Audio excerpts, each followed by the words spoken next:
Welcome to the Church.digital podcast. Through this podcast, we'll talk about the technological innovations within the church. But more than tech for tech itself, we'll address deeper questions. Is disciple making possible digitally? How should we approach the digital mission field? Can a biblically grounded church operate in digital space? Oh, and where does the metaverse and artificial intelligence fit into all of this? Whether you're a big or small church, the Church.digital's goal is to help churches like yours learn to be a multiplying church, digitally and physically. And now here's your host, Jeff Reed. Hey everybody, welcome to episode 315 of the Church.digital podcast. My name is Andy.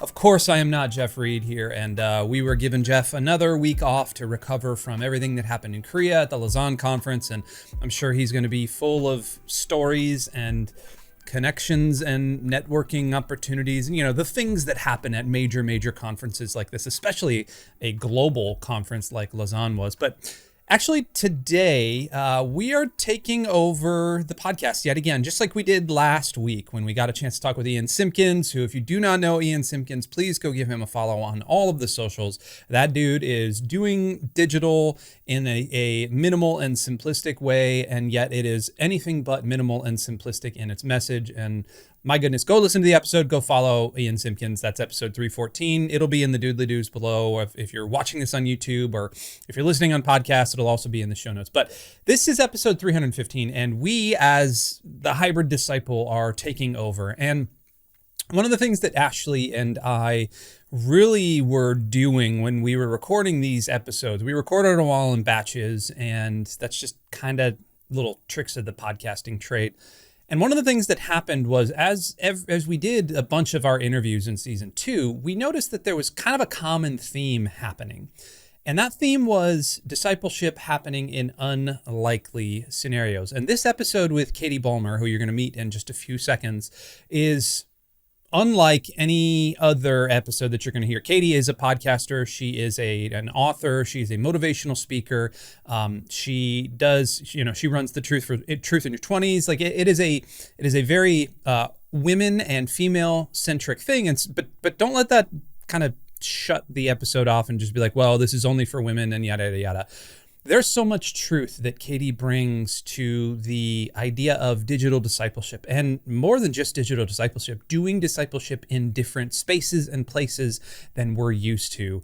And she's incredibly encouraging. She is one of the coolest people you will ever get the chance to meet. And Ashley and I enjoyed our time so much with Katie. So, okay, enough about me and all of the things that are happening all around, all of that. I need to get you to this episode here. You're going to hear a little bit of intro, and then we are going to be off and running. So here we go, episode 315 of the Church Digital Podcast. Let's dig in.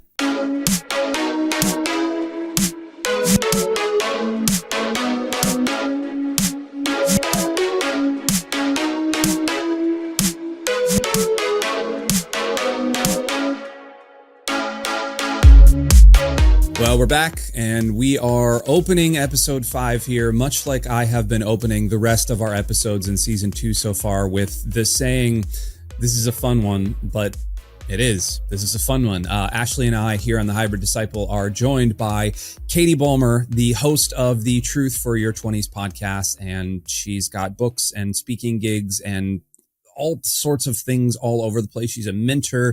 She's really passionate about helping college-age women figure out their place in the world. And it is such a kind of a niche, but it's a broad niche. It's something that is also desperately needed. And so in this episode, Ashley and I kind of get into the history of where Katie was and how the woman at the well story changed her life and changed her outlook on ministry and really affected her deeply and really has been affecting her ministry, and the stories that she's able to tell about the women, the young women that she's affecting, and also the young men and sometimes the dads like myself that she's affecting is just fantastic.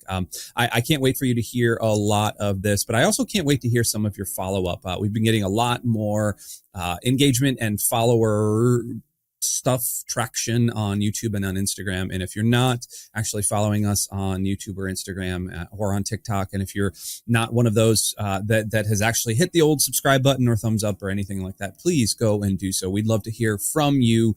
Obviously, it helps get our numbers up and all that. And we're really cool with getting numbers up. But more than that, we get a chance to actually converse with you. We want to create this hybrid disciple community wherever we are at. So go and do those things. All of the links are in the doodly-doos below if you're watching on YouTube, and if you're on TikTok or on Instagram or anywhere else that you can find us, they will be in the show notes of this podcast as well as in our bio. Okay, enough of me blathering on.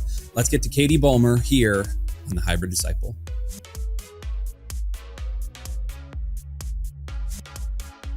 Well, our next guest here on the Hybrid Disciple, if you are watching on YouTube or any other places that we are streaming this or that you can watch this on demand, she seems to be in some sort of Florida room, except I don't think that she's actually in Florida. Katie Bulmer, thanks for joining us on the show.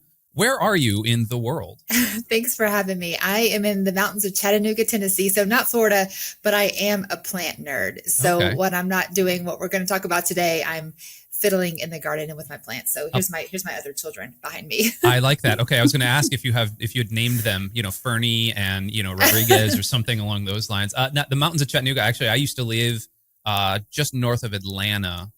So Chattanooga was less than an hour for us, and I'd always get up there. Chattanooga has this one thing that I don't know if you're familiar with. It's called fiber internet. You guys have fiber internet everywhere up there. We do. And I didn't realize it. It's called Gig City. So my internet's faster than yours, probably. I don't know. I didn't know this, but this is a thing. Yeah, it's pretty cool. I am insanely jealous. I actually, I petitioned my wife to move up there.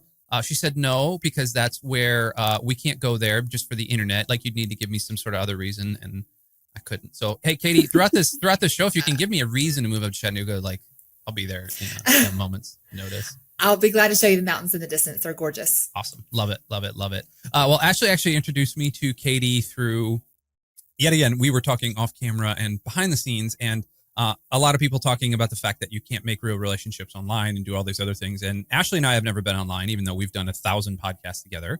And both Ashley and I feel like we could just go hang with each other's families for days and be comfortable. Ashley, you actually met Katie online as well. Can you walk me through all of that and how you got introduced to her? Yeah.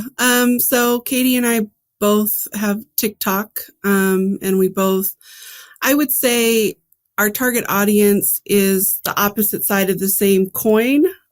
So young women, predominantly, I would say 18 to 26 or so.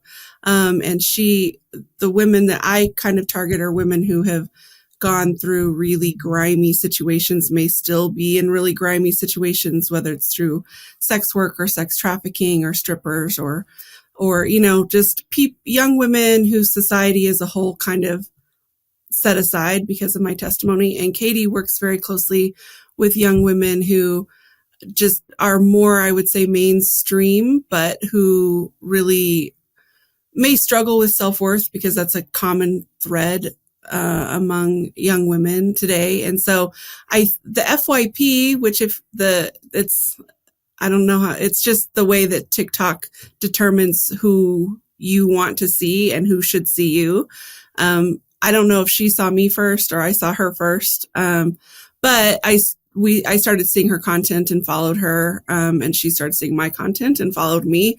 And then we just, she has a podcast, which we'll get into, and she, asked me to hop on her podcast. And so I did that probably a year or so ago. And ever since then, we've just kind of, made sure and stayed in touch. A lot of TikTok back and forth. TikTok sometimes will do this wacky thing where it, for whatever reason, won't push your content out unless somebody's viewed it a certain number of times. And so we've got this cheat code where I'll be like, hey, I just posted this. It's not doing anything. Will you please go do all of the things, so that it pushes it out of purgatory on TikTok, and she'll do the same with me.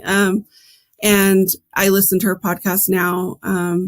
As a single woman, a lot of the things that she talks about actually applies to me, even though I'm much double the age of the girls that she's targeting, And so, yeah, that's how we met. And she loves Jesus and I love Jesus. And so that's been just the commonality there. Katie, Katie, the host of Truth for Your 20s podcast. Again, thanks for being here. So first off, tell us all about the podcast, how you got all that started, like how you got ministering to women that are in your 20s, because like none of us on this podcast are in our 20s anymore. And so where did you kind of get the genesis of that idea and all of those things? Yeah, there's several different genesis. So depending on which roadmap we're going to take here to explain how I got there. But yeah, so my husband was in youth ministry. So when we first got married, he was in youth ministry, which kind of naturally you become a big sister. You know, we were in our 20s, but just naturally kind of became a big sister to young women. But even before then, when I was in college, so I got saved as a senior in college. So like kind of walking out of that. But through those days, definitely living for, I say boys and Bacardi, you know, like all the things the world have to looking for love in all the wrong fraternity boys, all the things. And the woman at the well story. Thank you. John chapter 4 is what changed my life. The longest recorded conversation with a heartbroken girl. I just love it with all of my soul. And it shook me in all of the best ways. And I was like, does everyone know about this woman at the well? This is the coolest thing ever. So, you know, I started talking about it. And for sure, very early as a baby Christian, I heard God was like, I want you to go share this with sorority women. And, you know, as we do, fingers in the ears. What? Nope, don't hear that. Moving on. Mm-hmm. So ignored that call. Get married, find my husband. We get married, youth pastor. So I'm doing the good Christian things. I'm a big sister to youth girls. I dive into homeless ministry. This was just a long, big, you know, look at me. I'm such a good Christian. I'm saving all the homeless people in the world. Find myself depleted. I had put my heart and soul and everything into helping this one particular girl. She was going to be a success story. Like we had pulled out all the stops, got her she was living in a car, but we got her an apartment. We got her a job, like, yay. Until I realized I wanted a better life for her much more than she did. She let all the pieces fall. I'm in the closet having a hissy fit. God, can't you see, you know, what a good person. Like, what are you doing? Like, are you asleep up there? And again, he was like, when did I ever ask you to do any of this? Share your story with sorority women. And I was like, oh yeah, I remember that. So this is how stubborn I am and how God has to be like, slap, slap, for real. So there's a lot of story to that too, but long story short, I started getting involved in my sorority. I was a AD Pi, so it was a kind of an easy door to get back involved with that. Like, you know, hey, I'd like to be an advisor. I'd like to serve. And very shyly was like, hey, so I kind of have this passion. My background is in marketing this whole time. I worked in TV, print, radio, advertising. Saw how, as Ashley talked about, 18 to 24-year-old women really do have trend-setting power, and there's so much good that they could do in the world if they realized how powerful they are when it comes to marketing. I learned this through marketing and then realized, you know, why don't we use this power for good? So I shyly mentioned to these girls like, hey, I see sorority women have cool influence if we can use it for good. And they're like, well, why don't you come talk to our chapter about that next Sunday? 225 girls, the mic is yours. And I'm like, I'm sorry, what? So that was my very first speaking opportunity, which has now grown to, I've gone to 70 colleges nationwide. That first time I had no idea what I was saying, but obviously it grew and became what I do now. And there's lots of other little rabbit trails along the way that this path has taken me, but don't want to answer your question in 3 hours. So that's the short of the story. No, that's what we do here. 3 hour answers is good. I have one more question before I turn it over to Ashley.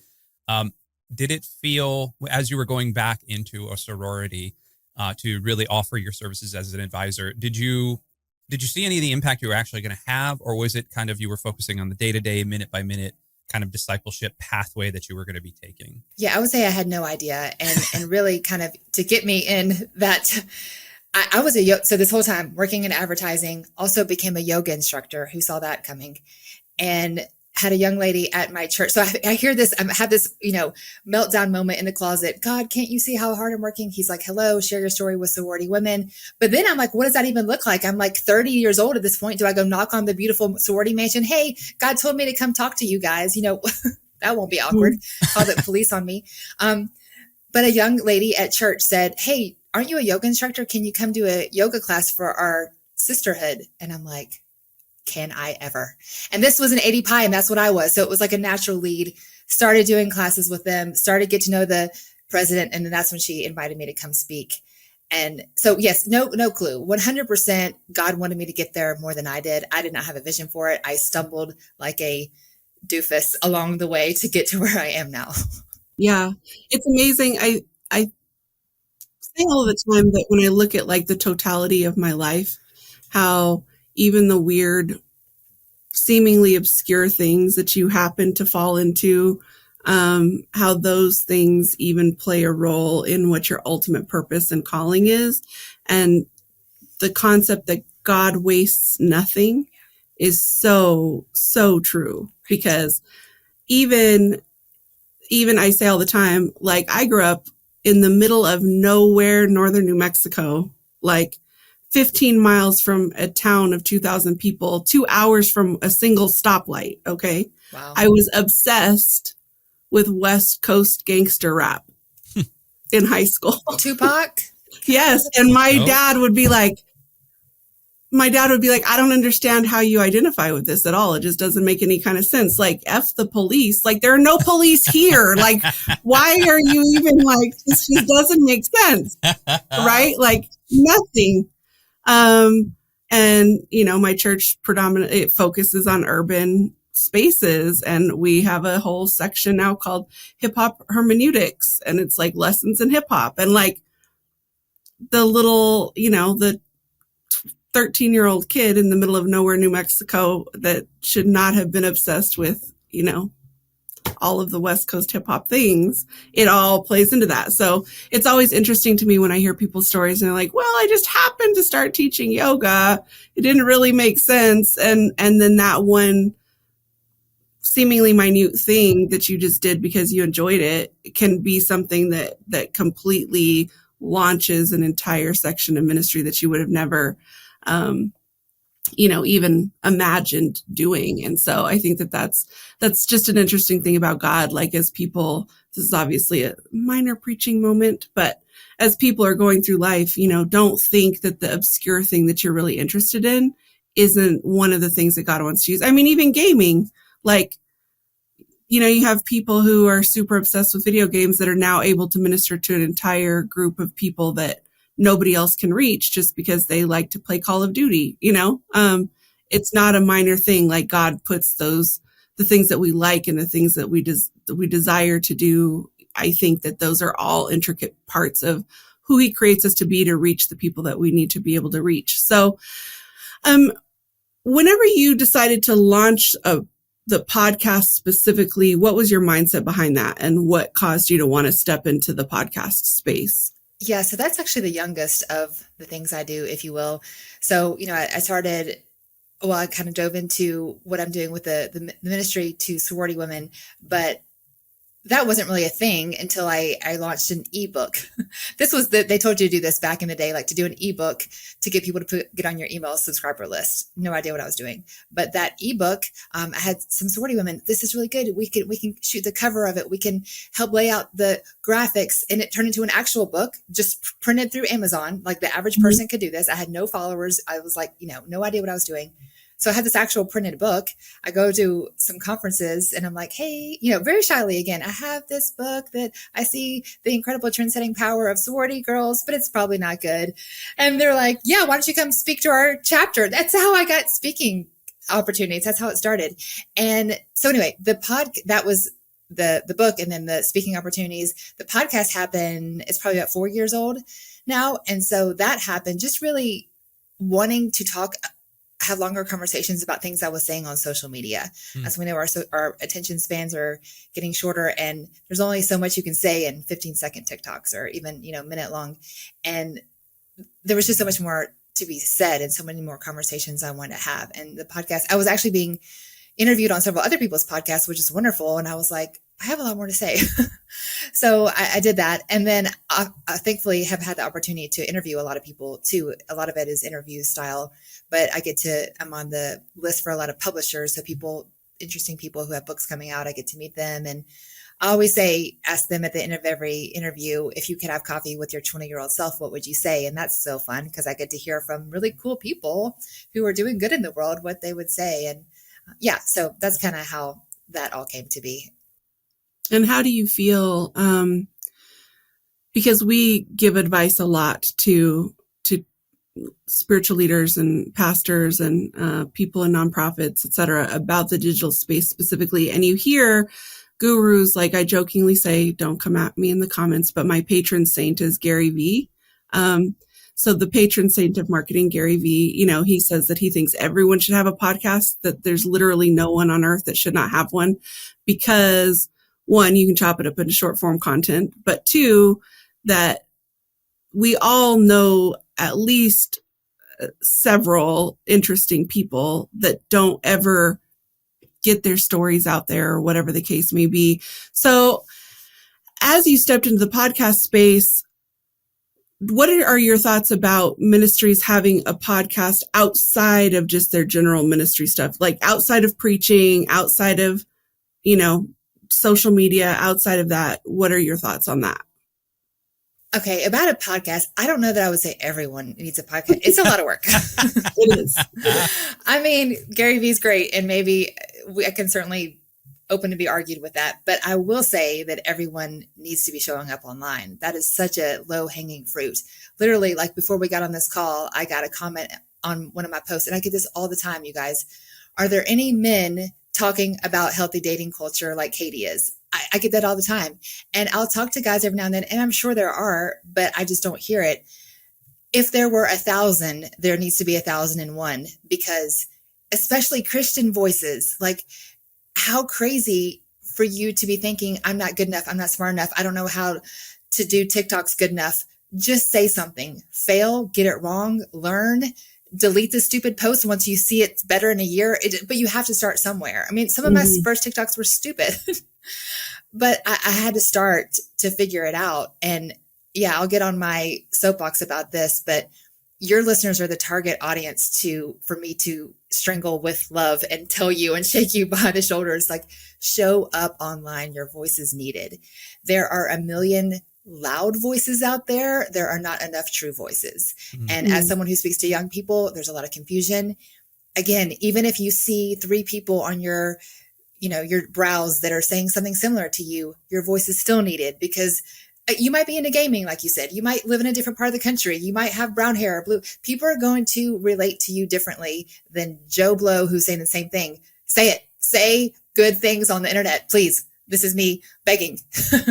I think that it's interesting that I have recently become friends on TikTok with a lady who, she was in pornography for 7 years, and now she's very active in anti-pornography initiatives, and she's loves Jesus and married, has kids. And she and I got into a conversation about that very thing, that from certain vantage points, people would say that she and I talk about the same thing. We actually talk about very different things, because pornography and prostitution, while they're on the same road, are in different lanes.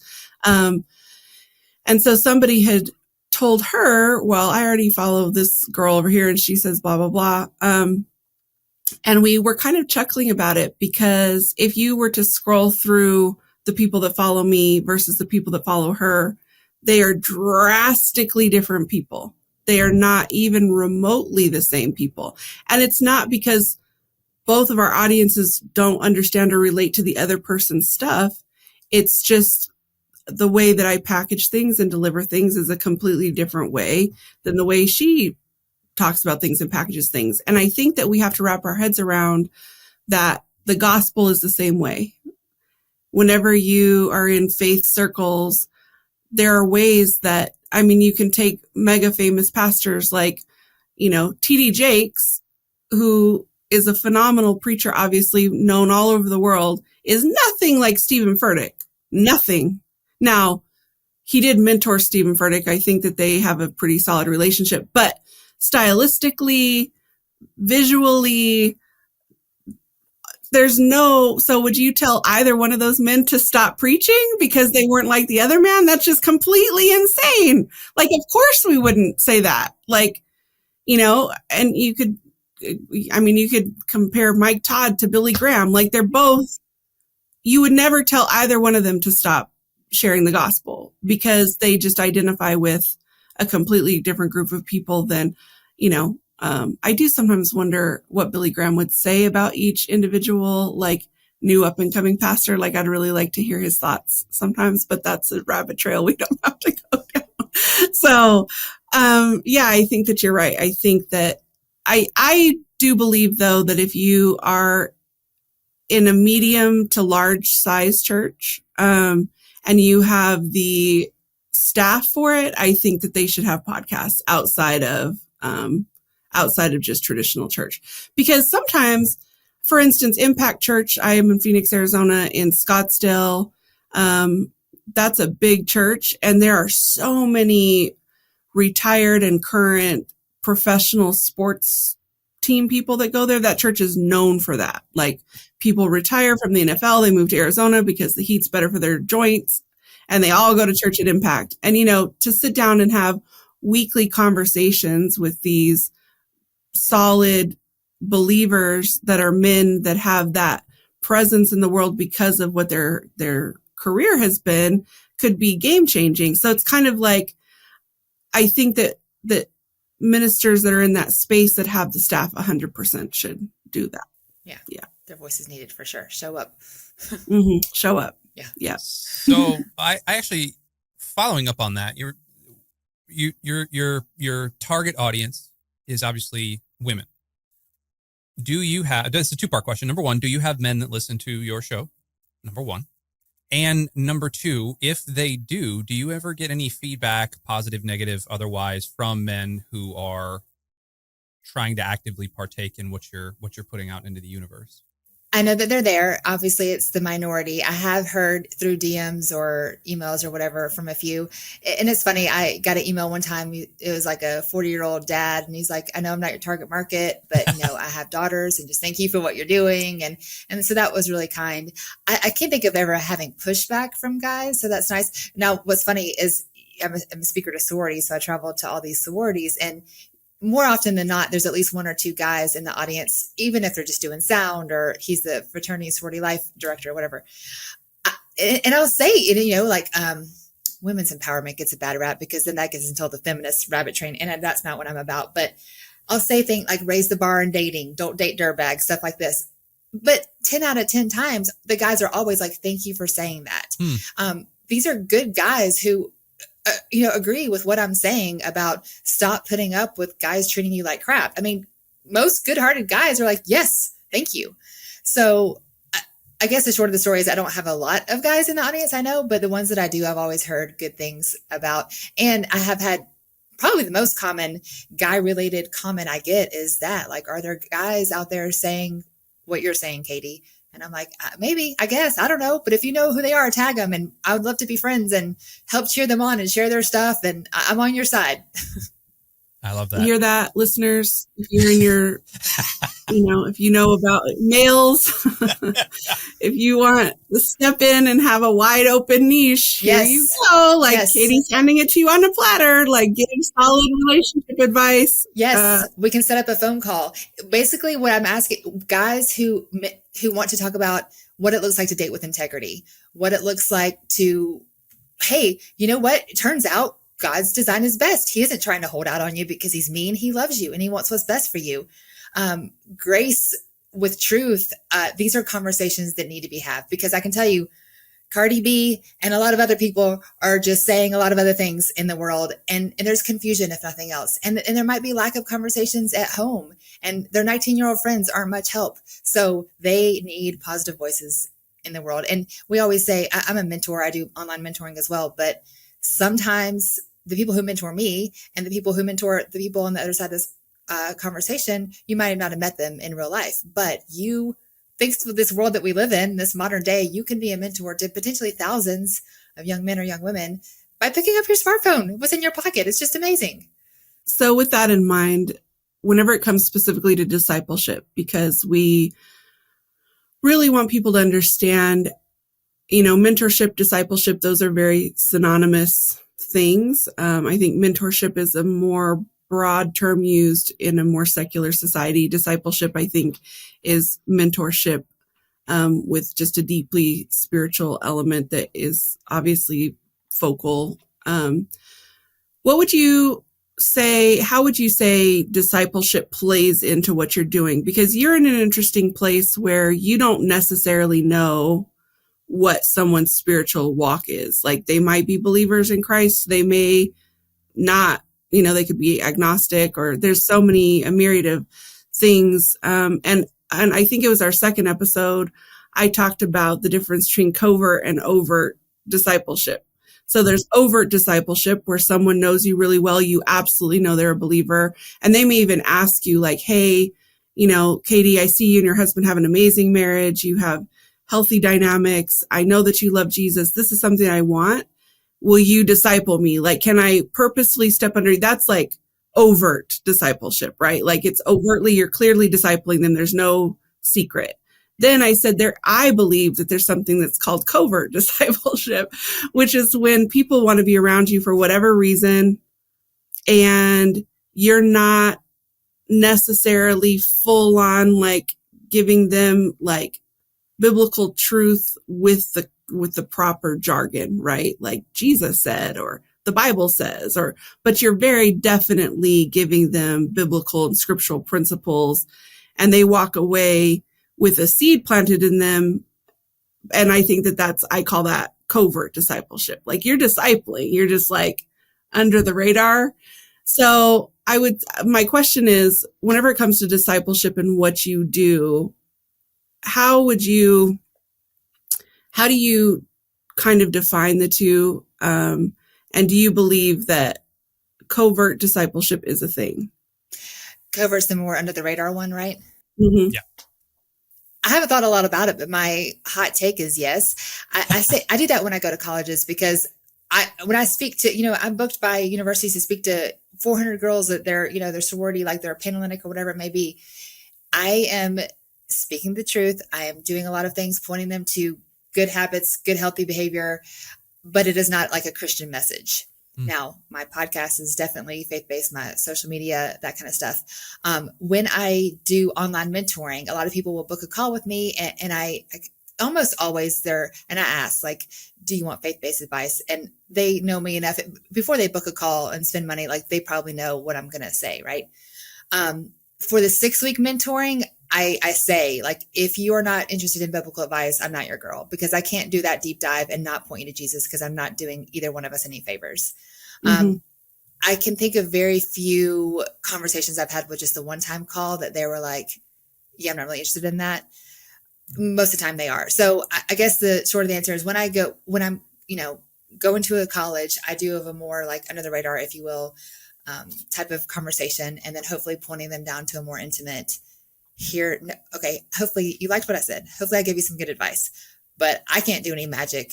The only one who can is Jesus. And here's some more information about him. And here is what changed my life. The woman, the well story, if that pertains to them or whatever. But, yeah. And then like, I guess coming back to our earlier conversation, the woman at the well, this story has been around for a while, right? And it was like brand new to me.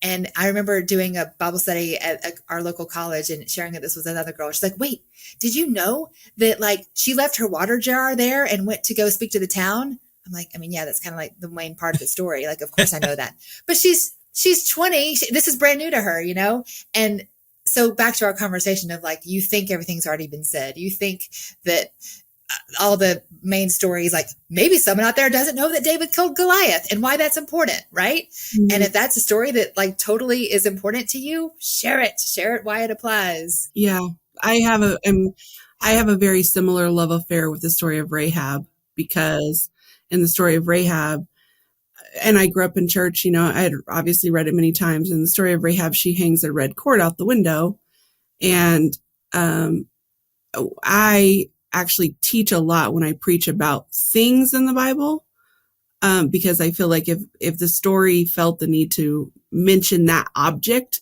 that there's probably a lesson tied to the object.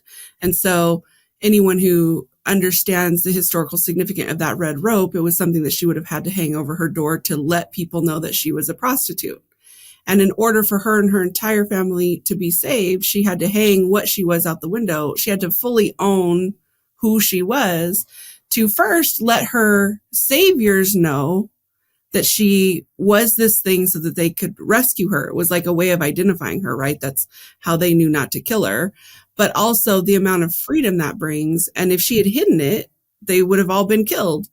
And for me, symbolically, it's very much if you've been through something grimy, in order to bring salvation to yourself and generations of people after you, you need to own what it is that you have done and who you are. Don't be ashamed of it, because that's how salvation comes.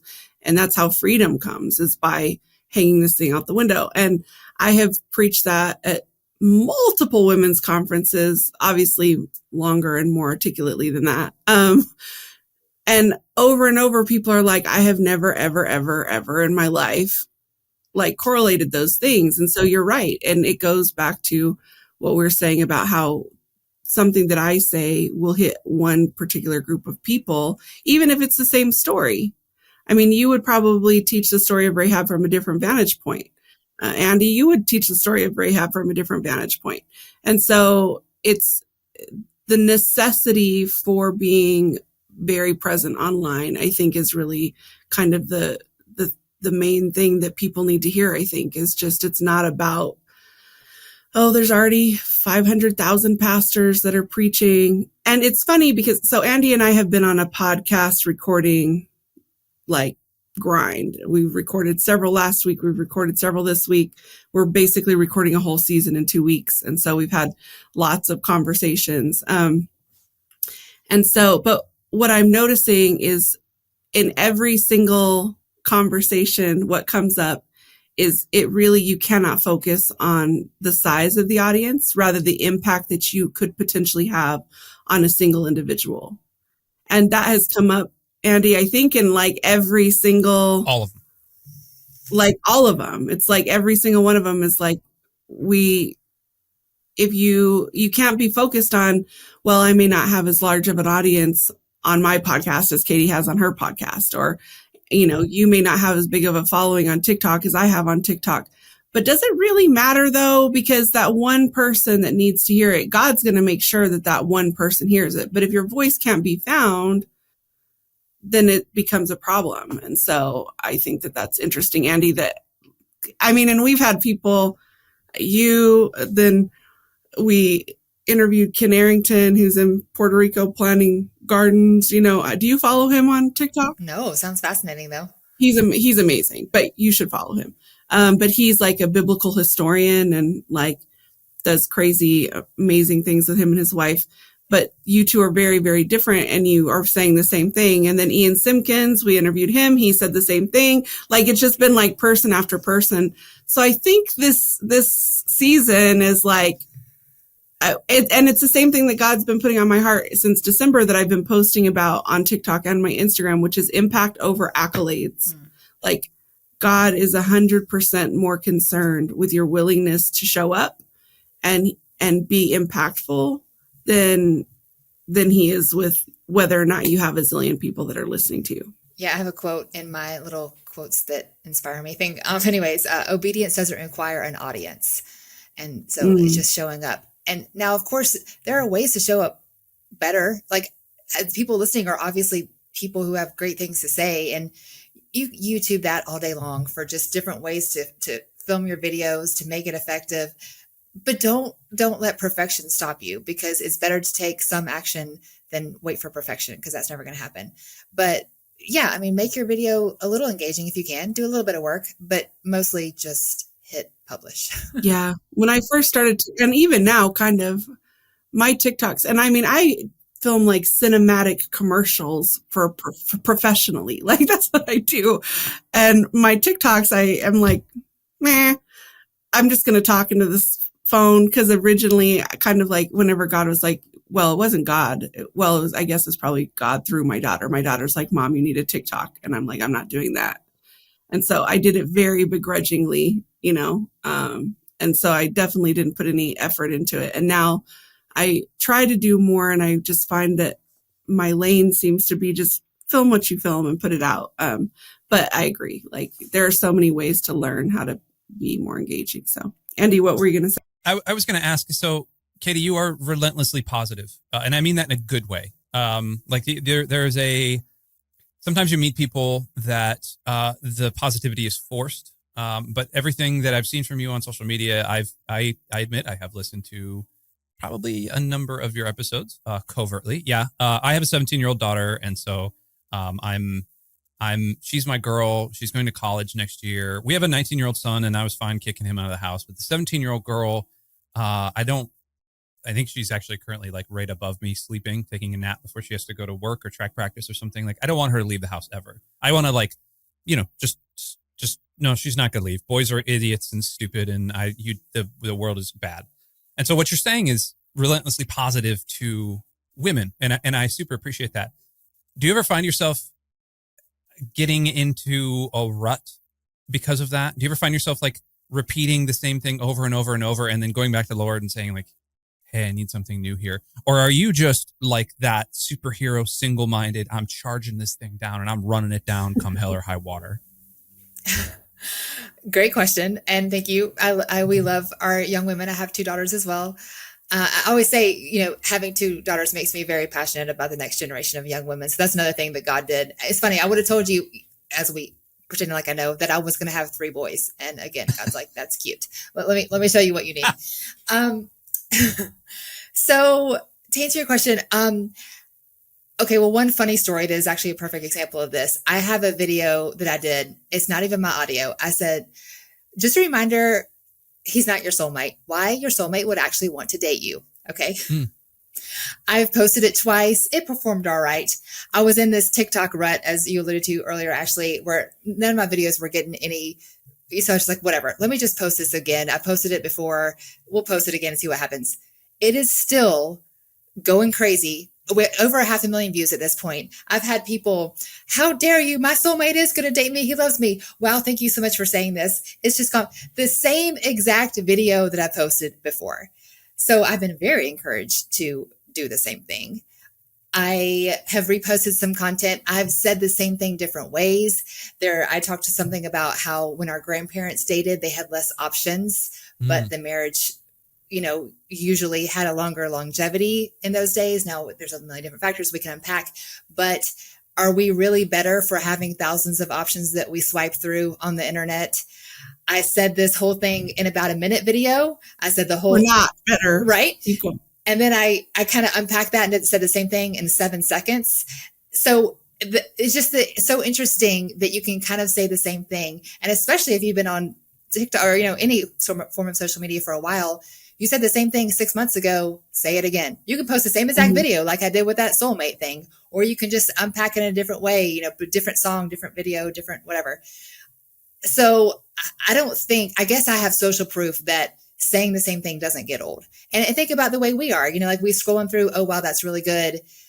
But even when I see the same person post the same thing, thank you, because I needed to hear it again. Or maybe I missed it the first time, or maybe I wasn't following you a year ago when that went viral. I don't know. But I've never had someone say, how dare you post the same thing? So I don't think it ever gets old, especially when we're doing what we're doing and we're saying what we're saying, and your audience is the same. Like no one listening is like going to be, I don't know, selling snake oil or saying unuseful content into the world. They're saying positive things that need to be said and need to be repeated. So I don't know. Thank you for the comment about the positivity. But I do think I'm a very tenacious person. My background is in marketing and sales. And so maybe I guess I see things a little differently, but I am very excited about, maybe a little bit blindly optimistic about the next generation of young people. And I do see the good. Yes, there's bad. But every person in their 50s looks back and say, oh, the younger generation, they're blah, blah, blah, blah, blah. Since the beginning of time, people have done that. And I disagree. Like, of course there's bad, but of course there's so much good too. And if we focus and call out the good in these younger people, that's what they need. They need a permission slip. They need someone a little bit ahead of them in life saying, I see good in you and I'm cheering you on. And here's how I want to help you. Like, that's what we can do as not 20 somethings anymore. And I just want to be a voice and an encourager. I have a lot of conversations with people. They book me for calls, not necessarily for mentoring, but they want to do what I'm doing. They want to be a speaker. They want to do social media. And again, it's not competition. Let me help you. Let me share your stuff. Let me support you. So yeah, as you can tell, I have strong feelings about all of that. Yeah. And I don't mean to say that, your message is the same over and over. So forgive me if it came off that way. What I mean is, in the translation I was trying to jump there, is that the discipleship is literally saying the same thing over and over and over and over. And for me, I've been a pastor for 15 years. And there are times even in my pastoral ministry, I'm saying the same thing over and over and over and over and over. same rhythm, same everything. Obviously, you got to try to make it fresh and try to do all the things there.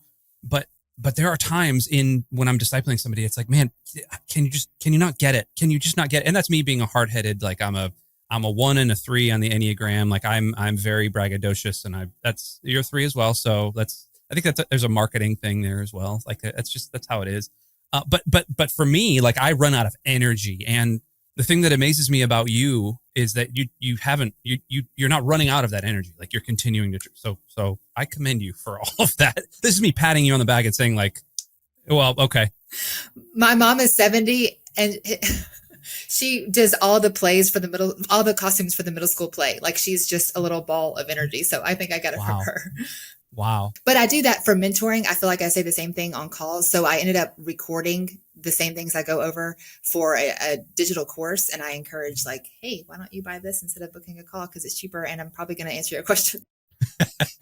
Well, we are pushing up on time. So I think the last question that I have for you is something that's definitely happening across churches in America is there's just this mass exodus of Gen Z from the church, from the traditional church specifically.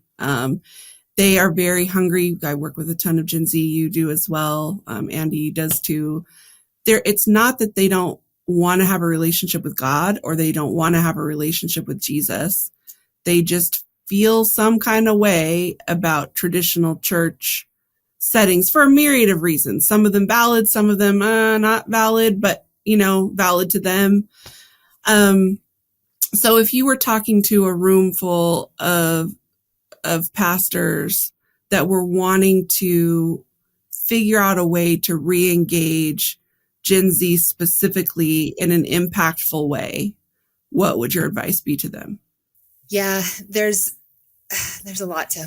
I think the first thing is, like it or not, and again, every generation has done this, we don't want what our parents had. We think that it's uncool, outdated, it doesn't apply to me. And we can argue that because the gospel is the same and it's always good and it's always applicable. But I think that they are craving something deeper. We love this about this generation, that they do want, we have that Asbury revival as an example of people. Yeah, young people do want a deeper dive. And so our church did something recently, and they encouraged people to fast. They're encouraged just to go up to the church and pray. It was open from 7 a.m. to 7 p.m.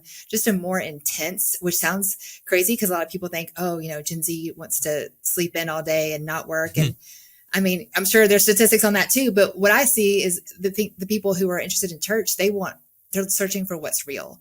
And if we can give them a taste of, here, we don't have it all figured out, and say that too. Like, here, I'm a pastor who, I don't, this is not a facade. This is just a broken man or woman trying to figure it out. Here's what I've learned this week when I was studying scripture.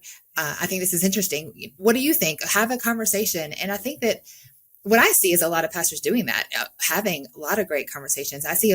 I'm excited about what I see in the church, that it's not just here I am in my suit and I don't like anyone who thinks otherwise. I think that that's definitely not the trend anymore. I'm sure somewhere in Nowhereville, there is that happening. But again, maybe I'm just blindly optimistic, but I do see very good things happening. I do see very good conversations happening. I would encourage them to ask. Maybe they have a connection to some Gen Zs. We love you guys. We want to open the doors for you. How can we make that possible in our zip code with our resources? Invite them to invite their friends. What would that look like? What would you want to invite your friends to? And you got to be realistic. You're not going to have a full band or whatever it may be. But I think that a lot of pastors might be surprised by the answers, because they may think that they have to have a passion, type of performance, but I don't see that. I see a lot of Gen Z just wanting and craving something that's real. And I would say, if there is a conversation with a young person or any person, like, I don't go to church because X, Y, and Z happened.